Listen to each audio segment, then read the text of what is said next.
Welcome. Did you enjoy episode 5 of season 2 of Bloodline? It's so good. How many of you have seen the whole season? Okay, there's so much coming up. I won't spoil anything. So I'm Stacey Wilson-Hunt from New York Magazine, a Hollywood editor, and I'm very pleased to be here to speak with Linda Cardellini. Bring her up.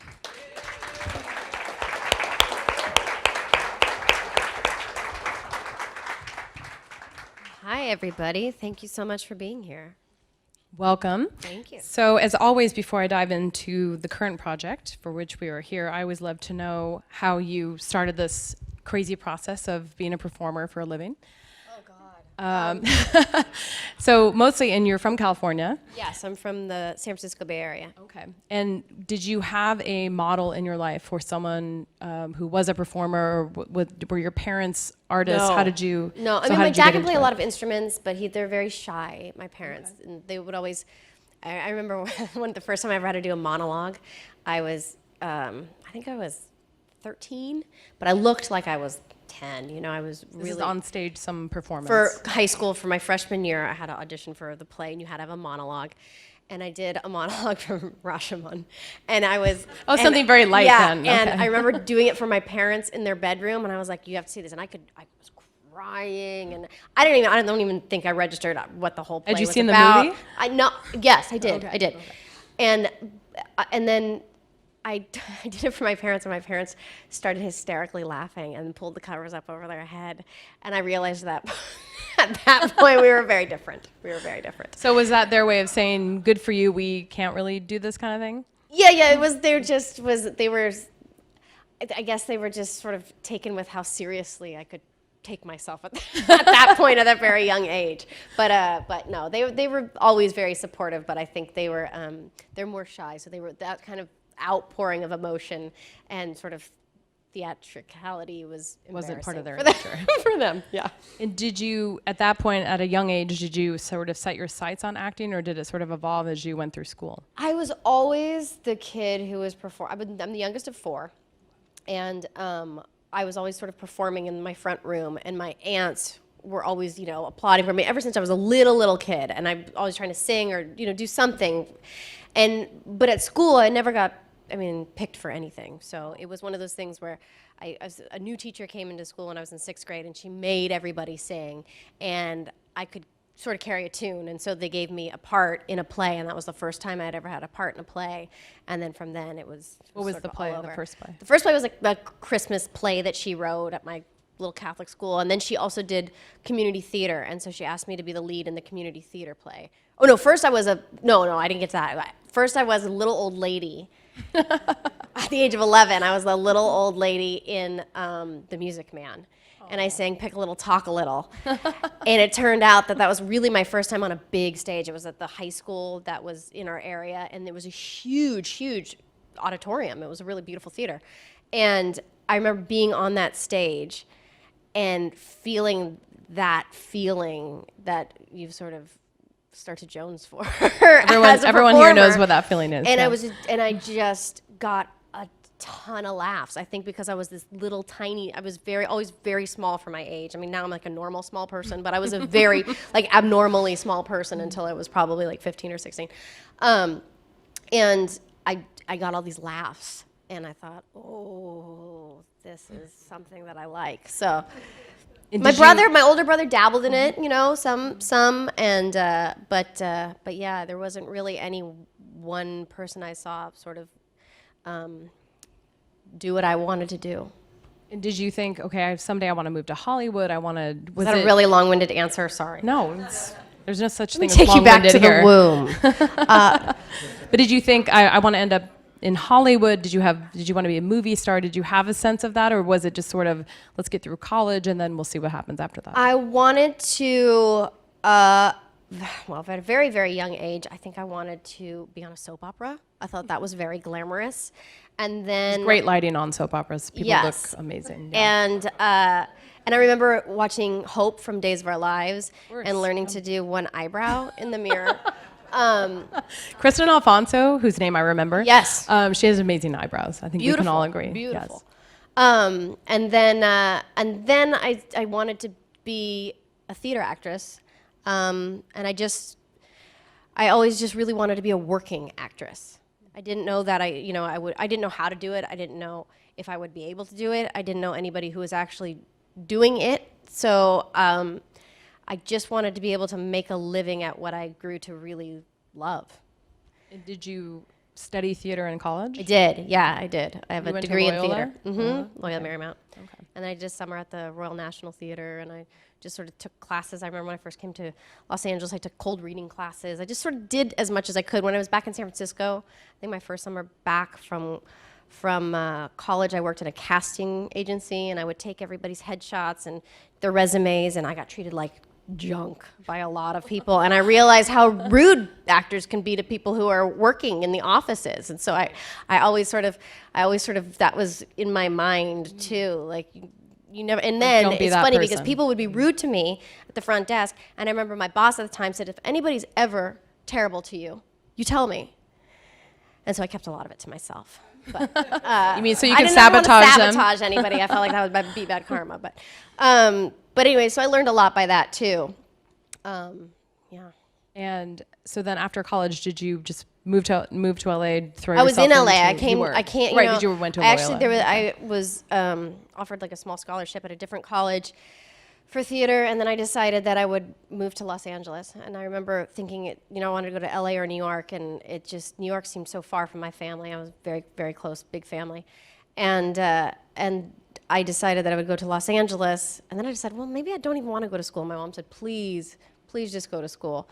I said, okay, so I'll go to school in Los Angeles. And at the last minute, I changed everything, and I came to school at Loyola Marymount, which was a small school, and I felt sort of comfortable, and I knew that it was a school that you didn't have to wait to perform. You could be in the plays right away, and they weren't going to get mad at you if you found work outside of college, and that was sort of my plan. Was I didn't want to ever have to finish college, so which is kind of a very stupid comfortable plan. place. But so then I didn't. I got my first job on like first real paying job in a series called Bone Chillers for ABC, where I was 20, but I was playing a freshman in high school. So what's that, like 14 years old, right? 15, yeah. And it was a Saturday morning kids show. So I would go to college, and that was in the middle of my junior and senior year. I did that show. I did 13 episodes, which was a huge job. It was my very first job for real. And I'd done a couple little commercial things, and sort of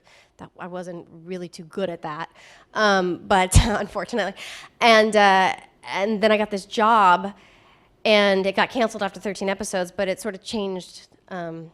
I was a working actor at that point, and then I went back to college, my senior year of college, and I still didn't finish because I was kind of doing a lot of other stuff. And so after Freaks and Geeks, and I think maybe even after the first Scooby-Doo, I went back to college, and I got my degree. That's very rare. Yeah. I think we should clap for that. Oh, great. So you quickly gloss over Freaks and Geeks, which is a very... I didn't get there yet. It's a long night, guys. So how did you get that audition? Freaks and Geeks? Mm-hmm. Originally, I was told they didn't want to see me. So I remember going in there thinking, well, I'm not going to get this part, so I might as well just do whatever I would want to do. Yeah, I had an agent. As soon as I was in a college. When I first came to LA, I kept sending things out trying to get an agent, and I got an agent, but it turned out that agent took extra money from me, and then just was a little sketchy, and I was right. And then I got out of that. A friend of a friend came and saw a play, and brought his manager, and his manager said, "I'll help you." And the first audition he sent me out on was Bone Chillers, which was my Saturday morning kids show. So I got that, and then from that manager, I got an agent, and then. Freaks and Geeks came along at the same time as the year before I had kept auditioning for things, and I would get guest stars, and I'd been doing guest stars, and I'd been working, which I had been scooping ice cream at my college, and I was working in the communications department, but I was terrible at my job, and I kept getting reduced down. They couldn't fire me because I was like a work study job? job? They couldn't fire me, but they could reduce my hours. So I got reduced in my office job down to 1 hour. And they put me in the back because people would come in to talk to me, and I would come in, and I also couldn't transfer any phone. I was terrible at it. And then I had this other job, which I was working in the rec center there, and I would make milkshakes and hang out with my friends. And funny enough, Kara, my publicist, she was my boss at that job at Loyola Marymount, and now she is my publicist. But anyway, what was the question? How'd you got the Freaks and Geeks Okay, audition? now after talking, right? So then I just got an audition, but the year before was difficult. I kept going out for things, and you go out for things, and you get close, and you don't get it. It's always you and one other person. Everybody always says, and Was there a specific type of character people saw you to play? yeah. At first, I was always kind of like sarcastic girl with purple lipstick. Like the It's smarmy interesting, best 'cause friend. I've since kind of not played that, but like the tough, kind of plucky, sarcastic, I don't know, chick on the sitcom, who's kind of like second choice for girlfriend, but then they come around. The brunettes never get the guy at first, but then the guys always realize that the brunettes are the cooler choice. Yeah, eventually they come around. Or even, I was on a show called Boy Meets World where I was like, the girl who cheated on her with, which I didn't realize what that meant. And even still, people are like, you broke up Corey and Topanga. But I didn't watch the show, so I didn't know. I was just so happy to have a part. I was like, oh, this is a juicy part, People right? care He about cheats that on her show. with me. But anyway, so then Freaks and Geeks came along, and I had auditioned for a couple other things. And I was really, really close. For the first time, I had like 2 deals. And when you go to studio and you go through all the casting calls and you make it towards the end, and you have to sign the deal, but still you and 4 other people, right? So if one of you gets it, then they rip up the 3 other contracts. But if you get the job, then that's your job, right? I was in line for 2 other series, and I had those kinds of deals like happening, and I was like, oh my God, things are really going my way this year, which it has had happened before, and then I never got the parts, and then you go on to the next year, pilot season. And so that year, I had 2 things, and I had 2 deals, and then the third was Freaks and Geeks. And I think a couple of them might have been on NBC, and I remember saying, I want to wait until Freaks and Geeks, that's the one show that I want to do. And luckily, at the time, my agent at the time agreed with me. He's like, okay, as long as you think so. Did you guys know? I mean, Judd was still sort of, he was a known entity. He was but not the he Judd wasn't a the way huge people name at know that point. today. No, Right. it was. Yeah, I mean, He had been a once you read stand-up anything those guys do, even they clearly were always talented. They're talented, and they were always talented, but they weren't the success stories that they are today. So, but anyways, the script was just so beautiful. Paul Feig had written the script that was so tender, and it was so sweet, and every character in it was different than the rest. At that time, you know how it is. You read all these different scripts, and you see characters repeated in different scripts in different ways, and it was very different from anything else that I was reading at the time, and it just felt very special. For me, when I'm deciding on what kind of part I want to play, it has to sort of hit me somewhere, and that one I could not get out of my head. And I used to say that I would decide if I wanted to play a part by thinking if somebody else played it, I would want to kill myself. It's terrible. I don't mean it in that way. That wasn't suicidal. But I'm just saying, that you just don't want to see anyone else another but person yourself. playing that part. Like you would do anything to be the person to have that part. Did you see Jason and Seth and everyone at the auditions? Oh, yeah. Was it? Oh, yeah. Was there a sense of, wow, we're really gathering this sort of next generation of people, or was it just like, wow, this is a bunch of dorks? Oh, we're all sitting there nervous. Of course, it's an audition, so everybody's still like, oh, what are you doing? What do you think? But walking into that audition and seeing everybody, and then we improv'd with each other, and we all worked with each other in the audition, and everybody they didn't look like the usual suspects. Right. We weren't the usual suspects for television at the time, which I think was the great part about it, but was also the difficult part about it at the time. This is 1999. This was at the height of Friends. This is must-see TV at its peak still. Right. But there weren't a lot of dramas beyond ER and just a few. I mean, NBC didn't have as many dramas as it had and dramedies were not as Right. popular. We didn't have single camera It sort shows of at didn't this even point. have its own category yet. Right. This is So before Scrubs, I think, was the first single camera comedy on NBC. So this is still pretty early on. I'm gonna go with what you said. I think Whatever that's you said, true. I'm pretty sure you know better than I do. But yeah, so I said I wanted to go. So I had to forfeit the other 2 deals, which was a big deal for me because I didn't really have a steady gig, and I forfeited those 2 because I felt pretty strongly about Freaks and Geeks, and I ended up getting the part. So I don't know what things would have been like had I chosen differently or they had chosen differently, it would be a different story. But that definitely, I think I'd been around for a few years, but and I'd been working for a few years, but suddenly people paid attention to me. And what did it feel like when it became this? Because it was fairly. I mean, it was a hit and a modest hit, and obviously not enough of a hit because they canceled after one season. No, it didn't feel like it was a hit. But it was critically acclaimed, I think. And I remember people thinking like, "What is this thing? It's really well done. It's all these young actors." But I think it didn't have enough time to really grow into what it should have. It was up against Who Wants to Be a Millionaire, which now doesn't sound like That was what it biggest show was on back TV. then, but that thing was like, On Wednesday nights? Was it the middle of the No, week? I think we were on Friday were on- nights at first, which was That's the worst. Yeah, that's the terrible. worst. And then they transferred us to Saturday nights, which was also terrible, or something like that. And then they took us off for the World Series, and it was just sort of this. I don't know. It was just didn't work. Whatever happened was not good for us. But and we knew it. We could feel it. I mean, we started the show. We always talk about that it was a joke, but we started the show and there was this lavish catering and there was these huge sets and the support and people coming to visit. And then it went down to like literally one box of cereal. And it was just slowly they were just repossessing everything there. So And I remember interviewing Paul around Bridesmaids times, and he said you actually shot that in L.A. which The Freaks and Geeks. Yeah. Because I thought, I mean, the show had such a great sort of generic Midwest tone. I can't believe you filmed it here. It just looked they did a so great convincing. job. I remember though we would be doing car scenes, and I mean like even in the Halloween episode where we're smashing all those pumpkins and stuff, you would be driving to cut. There's palm trees. There are palm Right. trees. No, there I are remember him palm saying trees in that. Michigan. Cut, go again. And so you'd have to just you were trying to find places where it didn't look like Los Angeles. And then after the show sort of met its end, was it difficult to then just throw yourself back into the cycle of pilots? And was it frustrating? Did you think, okay, maybe I'll try film, or what did you see for yourself at that point? I don't know. But it's sort of the same thing happens a lot as an actor. And it's something's really good till it's not.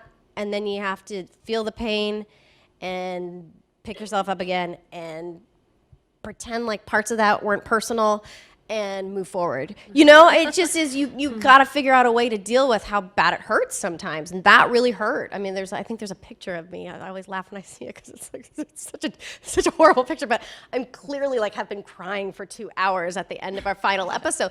Plus, you know how it is. I think one of the great things about being an actor is you work with people so closely and you get intensely close for that short amount of time sometimes, and sometimes it's a much longer period of time. With ER, I still have some of my best friends from that show. I was on there for a long time. But that's a community of people that you just grow to really count on because you're with them more than you're with your family or your friends at that time. You spend a lot of time at work when you're working. So it was, not only are you leaving the show and you're thinking about job security, insecurity, all of that stuff in your career, but you're also thinking, I'm not going to see these people that I love every single day. It's like being in school. Yeah. And so, what was Scooby-Doo like? Well, that's fun. I actually really enjoyed that movie, and I'm surprised it didn't go on as a franchise because it actually is super appealing for kids, and kids love it. It's a Kids great love it. family movie. Parents, I don't know. Sometimes they have to watch it over and over again. They have to watch a lot of dumb stuff. Though. But that movie was really fun for me because I came from something, for instance, from Freaks and Geeks that was very personal. The acting was very personal and real and funny, fun. And then you go to something where I could be broad. It was a very broad comedy. It was a very, I got to do physical comedy. I got to, sort of pitch up my voice and do this thing. And to me, I took it all very seriously. I had a walk and I had a dialect. I had all these things in my mind that I was doing to be Velma. But I loved it. That was one of my favorite cartoons growing up. And the idea of being able to do something that I got to play a woman who was funny and it was broad and she was still smart. Mm-hmm. So that to me was something that I really liked about that. And I spent, that was the first time I'd really shot any sort of extended period of time on location, and I was in Australia, and it was beautiful. It was the whole movie beautiful. was filmed in Australia? Mm-hmm. We did 6 months for the first one in Australia. Why there? I don't know, because it was meant to look like any town USA. So good tax incentive, I think. So, So then I just do my job. I was like, great, I have a part, I'm there. as long as someone else is paying for the flight, you're fine. It's great. It's great. It was funny because we got that was the first time I'd ever really gone on location and got, it was a big movie. It was like a lot of, they spent a lot of money on that movie. And I remember they gave me 2 first-class tickets to bring, because I was there for 6 months, and so I could bring someone to visit me or whatever, And my dad found a deal and we took those 2 first-class tickets and split them up into 14 tickets. And I brought my aunts, my friends, my sister, her family. Like, I brought them all to Australia, and I think they probably changed the rules since then because we really. Parents are good about finding deals, aren't they? Yeah, it was great. So you mentioned ER, of course, and you were on for I think 6 years. 6 years, which is a really long time on a hit network drama.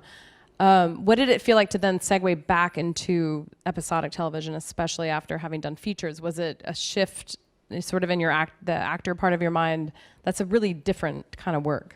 Yeah, I think it was a shift. And I took time off after that because I'd been doing the same character in the same manner, and it was great. I mean, my time there was spent with some of the most incredible actors too. I've really been fortunate along the way, like even going way back, Freaks and Geeks, all the people that I've worked with have been incredibly talented. And I think that's what's really exciting also about Bloodline and all this stuff. To be able to work with amazing actors is just the most fun part about it, I think. I mean, you don't really have much control over how anything ends up turning out, but you do have, your day-to-day process is the most fun when you're working with people, I think, that you can really play with. And I've been very, very fortunate. So working on that show, I got to work with a ton of incredible actors, the people who came in and out as guest stars and the people who we were talking about Maura Tierney and like even the guest stars that were there at the time, they were just fantastic. And it was, it's been, that job was really a great community of people too. It was a really, really good time. But leaving that job, doing the same character for it was 20-something episodes a year for 6 years. That's a lot that's over 100 episodes. And the pace of the way ER works is, we would have scripts that were much, much longer. They say a minute a page, and they would sometimes be like 70 or 80 pages to fit into like what it was probably like, 48, 49 minutes sometimes. But you spoke so fast. And then the memorization was different for me too, because you have to memorize numbers that seem arbitrary to you. But if you transpose those numbers, then somebody's blood pressure is off and they die. So, there's certain things about that sort of work that was more mathematical maybe than others. And so I after ER, I stopped and I took a little break and I went, because I'd been working, those hours were pretty heavy hours, and it was 9 months a year. And, and if you wanted to work in the hiatus, it was just, I had to sort of step back for a second, so I stepped back and I did a movie called Return. Which is so great. Have you guys seen Return? And I didn't work for a little while, and then I traveled, and then I did a movie called Return. And it was this movie that the first time ever I was in a movie where I was in nearly every single frame. And it was a first-time director who's just a really brilliant talent, Liza Johnson. And the character it was just so fun. It was a really character-driven, small, independent film. And it's about a mom who served in the military who comes back. It was upstate New York, right? Mm-hmm. Okay. Mm-hmm. And with Michael Shannon and John Slattery, and it was just an incredible experience. And that sort of like, I was able to. How did it feel to be at the center of this narrative, which you hadn't really experienced too much? It felt really. Wasn't overwhelming? It felt great, not in the way that like, not in the way that you think, like, all this attention. It felt great because to live that character from beginning, middle, and end, and to have a finite story, when, after doing a character that continues for a long, long time, it felt like it had a moment in place in time, and you could do that. And I think, that's... The film takes place over just a couple days. It's a very short period. So, and we shot it very fast, and so that was a lot of fun because, when you're doing episodic television, the great thing about it is the character lives with you for a long time. And then there's also the open-endedness about it. So the idea of doing a movie or a film or a film or even, theater and having that script be finite and knowing the beginning, middle, and end is also very fun. And it's a nice change up, I think, in terms of acting muscles. So then how did the role in Bloodline come to you? Was there just a wide net for actors, or Left was outside this- their house, and with a sign that said, "Please give me Had a you job." seen Damages, by the way? No, The- yes, I'd seen okay, Damages. Okay, I, so you well, knew the yeah. crazy stories these guys tell, essentially. Well, I'd been looking for something to do, and I liked the idea of working I liked the idea of what cable was doing and with their series and Netflix, and this came along, and I watched some of Damages, and then I met with the guys, and well, when I say met with the guys, I met with one. I met with Glenn in LA, and then we were in a room, not totally unlike this room, and over the speaker were Daniel and Todd, the other two writer-producers. And so I was speaking to him, but there were also these two voices just sort of looming in the room telling me about this whole series. And they pitched this series and this long arc of what the show would be. And at the time I knew that Kyle would be in the show and Ben Mendelsohn, and that was plenty. And then when they add, then after I saw it, I think during maybe or after it was Sissy Spacek and Sam Shepard. I mean, it just every name that they added just kept getting better and better. And you're thinking, oh my God, I can't wait to show up to set and see these people, let alone work with these people. Did they come to you for the part? I think they saw. I think somehow, I don't know. Well, that's the thing. You never know if someone really comes to you, if your agent's putting you out there. I don't know. Your agent say you're the only one in the running for this. Right. It's you and one other person. You and one other person.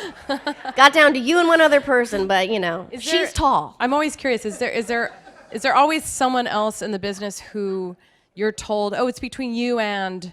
It changes. It changes. Okay. I mean, and then it's also like. 'Cause I don't feel like there are that many people who occupy the same space that you. Like, I don't feel like there's. I've worked very hard for that. No, I know. I'm being serious. There no, isn't like, Kate Hudson or Katherine Heigl where you can switch them and it's still a fun rom-com. But you see what I'm saying? There isn't like someone else who's really similar to what you do. Thank you. At least no one I can think of. Thank you. It just changes. It's how it is, It's sometimes people are more famous, or sometimes people are just better for the part. Like you never know what it is, but I always They laugh. never tell you. No, well, I mean, I ask, and I think once you get to sort of know your people and trust your people, then they tell you. So how that's a much good did thing. you know about the entire breadth of this story when you signed on? Did you know about season 1? Did you know about, because these guys have this whole thing mapped out. They do have it mapped out, but I think they strategically omitted certain details. How much did you know when you said yes? I knew I was a lawyer. I knew I was the youngest sister. I knew I was the quote unquote sunshine sort of peacekeeper of it. I knew that there would be something where my being a lawyer would become important to the story, which I think is probably still coming. Right. I think that, hearing them explain it, I think I understood that the first season could almost operate as a pilot to the rest of the other seasons, I think that I think the way that these guys have designed the show is very purposeful, and I think that it starts out out of pace in a genre that end of season 1 is very different than the beginning of season 1, and then season 2 feels different than that even. And if there is a season 3, I'm very curious to see what happens, but I have no idea what I say at the end. At the end of the series, there's me about to say something, and I couldn't even tell you what that next sentence would be. They won't tell me, and they keep things from you. How does that affect your work as an actor? It's interesting. Like I said, when you do a film, the beginning, middle, and end, and you build your character from there. And I have a degree in theater, and that's sort of what you do. Is you have this thing, and you work it, and you work it, and you work it, and you massage it, and you have this framework for how you're doing it, and this story, and this is very open ended. There are times but that's when working with people, number one, that you trust their work, you've seen their work, which I really liked Damages, and I liked what they did with the women in that show. Sure. And for people who haven't seen it, I think the show goes on for 5 or 6 seasons, and the arc of the characters by the first episode to the last episode, the two women have changed in many ways. There's also many believable ways. That show specifically, and Glenn's part, and it started on FX and went to DirecTV, but Glenn's role really kickstarted the female movie actor moving to television trend. Yeah. It was her and Holly Hunter on Saving Grace on TNT that really started these, what we considered movie stars, segueing to television. And I think can't really understate that. That's a huge deal. Yeah, it is. It is. I remember when I first started acting, it was very definitive. You were TV, or you were film, or you were, And I think nowadays it's a very, very blurry line, which is exciting because people can feel free to work in all different kinds of venues and or mediums. I can't even talk anymore. Anyway, but you know what I'm saying. And The boundaries are not and what the they used to characters be. are different. You know, like something that's really fun about working on something that goes on for an extended period of time is that your character changes a lot. And I'll say for female roles, it's really exciting because the roles can be much more drawn out, and much more fleshed out. And are there female writers in the writers' room? Because I know those 3 guys are the main. There are writers, this year. but I there think. were. I think the year before. I don't. I think was there looking. I always just see, what Yeah. the Yeah, head I'm count with you. is. I'm with you. Because you have Sissy's role and your role, the 2 main female characters, and we had Andrea Riceborough, who's so amazing in season 2. Yeah, and Jacinda and Jacinda Katie too, are of course. great too. Yeah. Jacinda's role is much better in season 2. I felt like she was sort of in the background in season 1. I'm sure that was they're on all purpose. Great actors, and I feel like the women are sort of bringing out who the men are. Yeah, and just working with Sissy, what have you learned from her? Because I feel like she occupies such a singular. She does this one thing. I feel like she's sort of a female Robert Duvall in the sense that they have this folksiness that they bring to every part, but she can also tackle something very, very dark, and she can be very quiet, but also just break down. She just has this sort of reservoir of emotions that is so her and so singular. Has she given you? There is only one. There really is, and she is just extraordinary. I remember a couple of us went and watched just to watch the scene that she has in the first season with her and Ben sitting on the stairs, and it was beautiful. It was really beautiful just to sit there and. This is her first major series role, right? I think so. I think she's done like TV movies and stuff, but I don't. I think so, but she is. She's really an extraordinary talent, and the thing that I learned by knowing her and being with her is that she's an incredible person, which she doesn't live in Hollywood, which I think probably helps. She lives far away from Hollywood. I think she'd probably be incredible no matter where she lives. But she's just a very down-to-earth person, and she is very creative, and she thinks about the character in many, many different facets, and is always thinking about the character and how she relates to her children, and it's inspiring. I think she's a really incredible person. She is. And were you shocked when you read the pilot that the brothers killed in the pilot? No, I knew that was going to happen. You knew that. I knew that was going to happen. But were you worried? But I was shocked because even though how the hell are these guys going to do this thing? I mean, to give away the biggest plot point of the season, and it's literally at the end of the pilot. Yeah, I know. Well, that's the thing that was what I was going to say is shocking to me too. Is that even though if you watch the show, you know what happens in the first episode. But even until the last episode, I had people going, "That's not really what happens, right? Like he wakes up." And I was, No, he's pretty dead. yeah. So, and were you guys not knowing if Ben was going to come up or come back for season 2? Because that was our first question: is he actually right? And then we kept hearing he was, and I know he was filming Star Wars, and then we weren't sure what was happening with him. Yeah, I mean I'm sure he didn't know either, actually. We knew that he would be back because we knew that there was in terms of we knew that he would be back in some capacity. What that capacity was, we did not know, but we were just happy. I mean, it's just he's just an incredible actor, and if you guys haven't seen him in this, it's just so much fun to watch. He's so good. I mean, I know you saw this, but if you haven't seen the whole thing,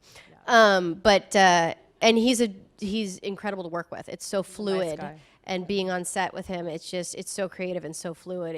It's just feels right. It's also fun to see Coach get really, really, really dark. See, I didn't know Coach. I didn't watch Coach. I mean, if you've seen Friday Night Lights, this is not like Coach is like bloated and drinks a lot and says the F word a lot. It's very exciting. So go back and watch Friday Night Lights, and you will see why it's very freeing to watch Kyle. Yeah, be able to everybody do this loves thing. Kyle. Men, women, children. Every time I'm like, oh yeah, they're like, who's in the show? Kyle Chen. Oh, I love him. Doesn't matter what kind of person it is. Yeah. Any walk of life, any Transcends age. any boundaries. He does. He does. And Rightly so. He should. Yes, he's. I would imagine probably very pleasant to work with. Yes, he is. Talk about down to earth. Yes. Yes. So moving forward, so Bloodline aside, are there parts that you would love to play that you haven't played? Whether this is in film, maybe you have a project that you would love to see come to fruition, something that you've written, or maybe something you've worked on with friends. Is there something that all of the above? I mean, really, all of the above. I think that I always feel like even though I've been doing this now for nearly half my life, I feel like I'm just starting still. I feel like in my mind, the best is still yet to come. So I'm always looking for what that thing is. And and it gets more exciting and more challenging, and you have to be even more creative, I think, in terms of finding those roles so that you can sort of vary things for yourself. For me, that's how I keep myself interested, is trying to do something that's a little bit different than the last thing I did. And the next thing I have coming out is different from Meg very much. The Michael Keaton movie about Ray Kroc. So tell us a little bit about that. It opens in August. It opens in August, and it's about the founder. Well, it's called The Founder. It's about the guy who was the founder of McDonald's, Ray Kroc. Yeah, and I play his third wife, Joan. So, third wife? Yeah. Well, she only appears to be, like, they skip over a wife, I think, in the movie. But you were that good, they just got rid of the second wife. Yeah, no, Laura Dern is the first wife, and then I'm another wife. So what would surprise people about this story? That I think we know a little bit about this guy, but what's interesting about this particular take on it? For me, I thought I knew McDonald's. I thought there was never a real McDonald's. I didn't, like, I'd always heard the story that that's a made up name, which I think was something that was, I think it was a story that was told for a long time, but it turns out that there were two McDonald's brothers who really got screwed. And as a result, whether it's for better or for worse, as a result, McDonald's are everywhere nowadays. So, but I think that, a lot of us drive past those golden arches and feel like we know the story of it, and I didn't know. There's a dark side to the golden arches, is what you're saying. Possibly. Aside from the obesity epidemic, which they essentially started. So. That's for another night. So we'll segue to some audience questions. The first one's from Emma, and she would like to know, how did you and the cast, I'm assuming she means Bloodline, recalibrate and get out of the material after working with such heavy material all season? How do you switch this off and sort of not be taken down by this heaviness?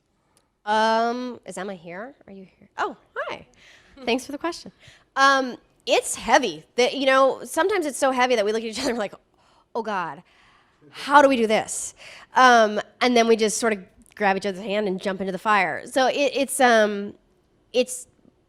we also screw around a lot.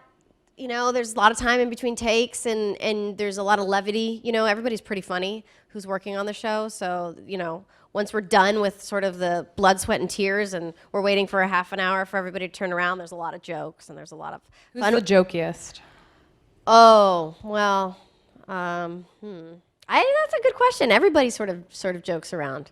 Kyle likes to joke around. He likes to laugh every now and then in between. You know who's so amazing is Norbert. Oh my God. I think he is. Do not underestimate that man's He's a Jimmy talent. Buffett song gone very amazing. bad. Like his character is, it's not a character I've ever seen before. He's right, so but you feel like you incredible. know that person. This is a Tony-winning Broadway guy. Yeah, 3 Tonys. And that's what I think is so amazing about him, too, because when you watch him play Kevin, you can never imagine that he wins awards for dancing and singing on the Broadway stage. He's so good. He's so good. He's so good. And I think, we all have to keep it sort of like right at this pitch, and we all play it differently, And I think that's, Meg gets very compartmentalized and sort of gets her logic brain going so that she can, like her mother, sort of have a hostess face. And Kevin's like really just about to burst at any time, and he does it so well. He does it so well. And that's hard stuff he had to play this year too. So it's great. And those are my partners at work. So I get to work with him, and it's funny though, because whenever it's a scene between him and Kyle and I, those have to be pretty much the most serious scenes that we have, and those are the ones where we sort of end up busting up the most. But and then we see each other a lot. We're in this secluded place in the middle sort of the water. What's it like to film there? You're so far away from everything. We are, which is the wonderful part, and I think it really serves the show so beautifully. I don't think I think it's hard to imagine this taking place anywhere else. Yeah, I think it's it's what makes the show so unique too, that it's not being shot in the soundstage somewhere Marina and Del then Rey doubled again. for something else, Right. So it really becomes a character in the piece. And the Keys, it's a very interesting place. It has a rich history of being very beautiful and sort of sinister debaucherous. too. And so that's part of what's fun about it. And the good thing about it is that it's way out there in this beautiful place, and the hard thing about it is it's way out there in this beautiful place for a long time, and you have families and people have, commitments and kids, and so that part is a sort of double-edged sword, but it's a beautiful place to be. There are manatees and dolphin, and it's crazy. So you go out on a boat after a long, on a Saturday, and you think, oh my God, how could I? Could be worse. How could I ever complain about working? And Plus, nobody wants to hear it. That's right. And Eric would like to know, it's a multi-pronged question, the biggest challenge of your career and how you overcame it. And then, of course, the golden question, what advice do you have for actors in the room? I'm going to have bad answers for both of these. That won't suffice, but I will try. The first part was the hardest thing I've ever to get through. I think, I don't know if I can point to one specific thing, but I'll say that the hardest thing you have to deal with, I think, is self-doubt, and then on the flip side of that, rejection. I think there's something in us all that when you want to become an actor, that those are parts that go with it, but it's constantly sort of picking yourself up when things don't go exactly the way you want them to, and putting yourself out there in a way where you still have to be vulnerable. That's part of your job, right? And so, but at the same time, you don't want to feel the pain of how bad it hurts when somebody, when somebody says no to you, or something doesn't turn out the way you want it to, or somebody doesn't like your performance, or they don't like your show, or whatever it is. And a way of sort of, I think it's the most challenging thing is recreating ways to make lemons into lemonade. For me, and I think that's also my advice about acting in terms of, if it's something that you want to do, if it is truly your passion, that deep inside of you, and to not let the self-doubt or any of the rejection eat you up, because it's just part of it. And the way that it's like that age-old saying, and to sound cliche, it's sort of like, how you pick yourself up and dust yourself off is a lot of it, and it's gets exhausting sometimes, and it's not easy. And I feel like at every level you deal with it. I think, when I was first starting, I was like, oh, if I get to this thing, then I'll know that I'm going to be able to do this, and then I'll feel better about it. And I think that it never gets 100% easy in that way. You're still going to be putting yourself out there to be judged, unfortunately, and fortunately, and that's a gamble. And no one's going to be happy with you 100% of the time. Not even close. Sort of like life in general. And then finally, Michael would like to know, what's the best advice you've been given throughout your career, whether this can be a fellow actor, this can be an agent, a producer, someone who has pulled you aside and tried to offer some sage advice? I've been told a few things. One is don't read reviews. The good ones are never good enough, and the bad ones you'll never forget. And I find that very true, which also extends to social media too. If you read things about yourself, which now used to only be reviews, but now you're on you can Twitter. constantly be reviewed. How do you manage your Twitter experience without going nuts? I don't know that I'm 100% great at managing any of it yet, but I'm gonna get there. That's my pick up and go attitude. I don't know, I just am trying to do my job with it. I'm not trying to do anything else. Sort of show specific tweets and like work stuff. Yeah, I try to keep it about work. Yeah.